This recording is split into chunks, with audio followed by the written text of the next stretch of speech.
नमस्कार. मागील आठवड्यात पाहिलं की आपण नगरसेवक फुटून इतर पक्षातून जाऊन ही सत्ता स्थापन केली. परंतु हा पहिल्यांदाच भाजपला झटका बसलेला आहे आणि भाजपच्या नगरसेवक फुटून काँग्रेसबरोबर हातमिळवणी केलेली आहे. खरंच लोकशाहीचं खरंच द्योतक म्हणावं लागेल आणि या माध्यमातून BJPच्या लोकांना. परंतु काल एक जाहीर झालेली आपण बातमी पाहिली असेल की राज्याचे भाजपने नियुक्ती केलेल्या आहेत. उपाध्यक्ष असतील, सरचिटणीस असेल किंवा सचिव असतील यांची नियुक्ती केली. तसेच भाजप युवा मोर्चाच्या अध्यक्षाची निवडसुद्धा केलेली. परंतु याच्यामध्ये जर आपण बारकाईनं जर पाहिलं असेल, सगळा जर राजकीय गोष्टीचा जर अभ्यास केला असेल तर आपण पाहिलं असेल की जे की निष्ठावंत लोक होते त्यांना कुठेही पद दिलं नाही.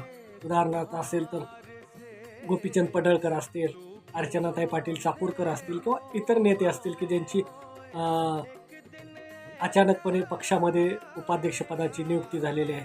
आणि हे कुठेही भाजपचे पूर्व आश्रमीचे निष्ठावंत कार्यकर्ते नव्हते, परंतु त्यांना पदाची मोठ्या प्रमाणात दिली असेल. आपण पाहिलं असेल पिंपरी चिंचवडचे महापौर असणारे रवी लांडगे असतील, त्यांनासुद्धा डायरेक्ट महापौरपद दिलेलं, परंतु ते कुठेही निष्ठा पाहिली नाही. परंतु निष्ठावंत कार्यकर्त्याने करायचं काय हाच पडलेला राजकारणातला महत्त्वाचा प्रश्न आहे.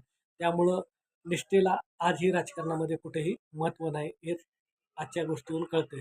कारण की ज्या लोकांनी पक्षवाढीसाठी मोठ्या प्रमाणात संघर्ष केला, मोठ्या प्रमाणात काम केलं पक्षवाढीसाठी किंवा पक्ष घरोघरी पोहोचवण्यासाठी मोठ्या प्रमाणात कार्य केलं, अशा भाजपच्या कार्यकर्त्याचा आज काय दिवस आहेत हे आपण निवडणुकीच्या उमेदवारापासून ते थेट पदापर्यंतच्या गोष्टी जर पाहिल्या तर याच्यामध्ये निष्ठावंताला कुठंही थारा नाही हेच आजच्या ह्याच्यावरून दिसते. आणि हे कलियुग आहे आणि कलियुगात हे असे प्रकार वाढणार आहेत. पैसा, निष्ठा, प्रतिष्ठा, संपत्ती ह्या गोष्टी राजकारणामध्ये मोठ्या प्रमाणात आल्यामुळे निष्ठेला महत्त्व कमी झालेलं आहे.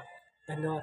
एक राजकारण आहे, कालच्या नियुक्ती झाल्या म्हणून आज सांगितलं. धन्यवाद. आमच्या चॅनलवर शेअर करा, लाईक करा आणि कमेंटच्या माध्यमातून जास्तीत जास्त आम्हाला सूचना करा. धन्यवाद.